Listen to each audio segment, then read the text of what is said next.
भारत का स्थान शीर्ष 10 देशों में है। यह काफ़ी गंभीर विषय है। डोपिंग की वजह से मेरिट वाले खिलाड़ियों को उनका स्थान नहीं मिलता। अध्यक्ष महोदया, देश में डोपिंग के खिलाफ कानून नहीं होने से नेशनल एंटी डोपिंग एजेंसी यानी नाडा में सुनवाई के बाद मामले अदालत में पहुंच रहे थे। महोदया, बोर्ड नाडा की गतिविधियों की निगरानी करेगा और उसे निर्देश जारी करेगा। चंदेश्वर प्रसाद जी।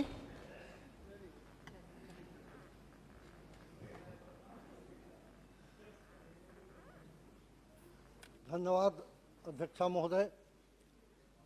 खेल जगत में डोपिंग अर्थात खेल में शक्तिवर्धक दवाओं का सेवन वास्तव में भारत ही नहीं पूरे विश्व के लिए अभिशाप है।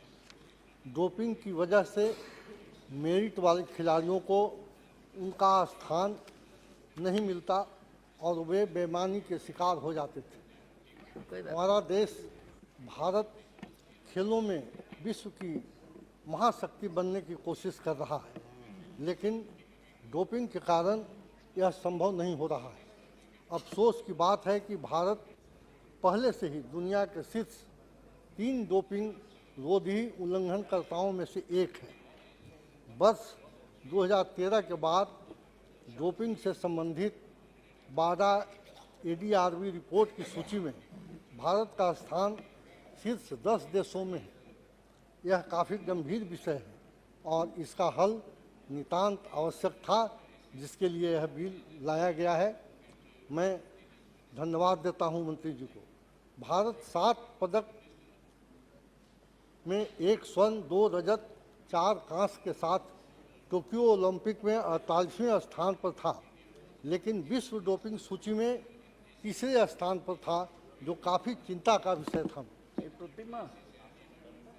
अध्यक्ष महोदया, देश में डोपिंग के खिलाफ कानून नहीं होने से नेशनल एंटी डोपिंग एजेंसी यानी नाडा में सुनवाई के बाद मामले अदालत में पहुंच रहे थे। विश्व एंटी डोपिंग एजेंसी की ओर से लंबे समय से नाडा पर डोपिंग के खिलाफ कानून बनाने के लिए दबाव बनाया जा रहा था।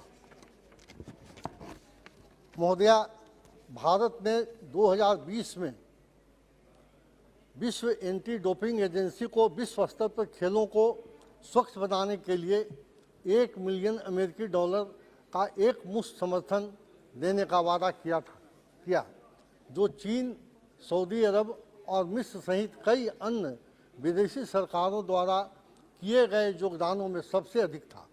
परंतु डोपिंग को रोकने में हम अभी तक कामयाब नहीं हो पाए हैं। इस विधेयक को एक आपराधिक कानून के बजाय एक निवारक कानून बनाने के विचार के अनुरूप तैयार किया गया है।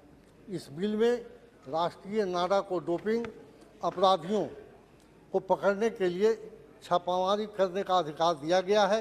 यह बिल एथलीटों को डोपिंग में शामिल होने से रोकता है और परिणामों की अयोग्यता के साथ किसी भी उल्लंघन को दंडित करता है, जिसमें पदक, अंक और पुरस्कार जब्त करना, एक निर्धारित अवधि के लिए प्रतियोगिता या कार्यक्रम में भाग लेने की अयोग्यता और वित्तीय प्रतिबंध शामिल है।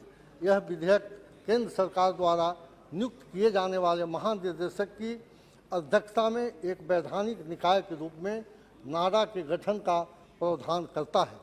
महोदया, एजेंसी के कार्यों में डोपिंग रोधी गतिविधियों की योजना बनाना, कार्यान्वित करना और निगरानी करना और डोपिंग रोधी नियमों के उल्लंघन की जांच करना शामिल है। इस विधेयक के कानून बनने से डोपिंग रोधी नियमों पर सरकार को सिफारिशें करने और डोपिंग रोधी पर अंतर्राष्ट्रीय प्रतिबद्धताओं के अनुपालन के लिए खेल में राष्ट्रीय डोपिंग रोधी बोर्ड की स्थापना की जाएगी। महोदया, बोर्ड नाडा की गतिविधियों की निगरानी करेगा और उसे निर्देश जारी करेगा। डोपिंग रोधी नियमों के उल्लंघन के परिणामों को निर्धारित करने के लिए बोर्ड एक राष्ट्रीय डोपिंग रोधी अनुशासन पैनल का गठन करेगा। यह पैनल के फैसलों के खिलाफ अपील सुनने के लिए एक राष्ट्रीय डोपिंग रोधी अपील पैनल का भी गठन करेगा। इस विधेयक के कानून बनते ही नाडा की शक्तियां बढ़ जाएगी और साथ ही खिलाड़ियों को भी डोपिंग के खिलाफ अधिकार मिल जाएंगे। कानून बनने के बाद डोप पॉजिटिव खिलाड़ियों को नाडा में होने वाली सुनवाई भी इसके दायरे में रहेगी। नाडा सुनवाई पैनल फैसलों को इसके बाद अदालत में चुनौती नहीं दी जा सकेगी। देश में डोपिंग के खिलाफ कानून बनाने की दिशा में यह एक अच्छा प्रयास है। हम आदरणीय प्रधानमंत्री जी को और आदरणीय मंत्री जी को धन्यवाद देते हैं और मैं इस बिल का समर्थन करते हुए अपनी बात समाप्त करते हैं। धन्यवाद।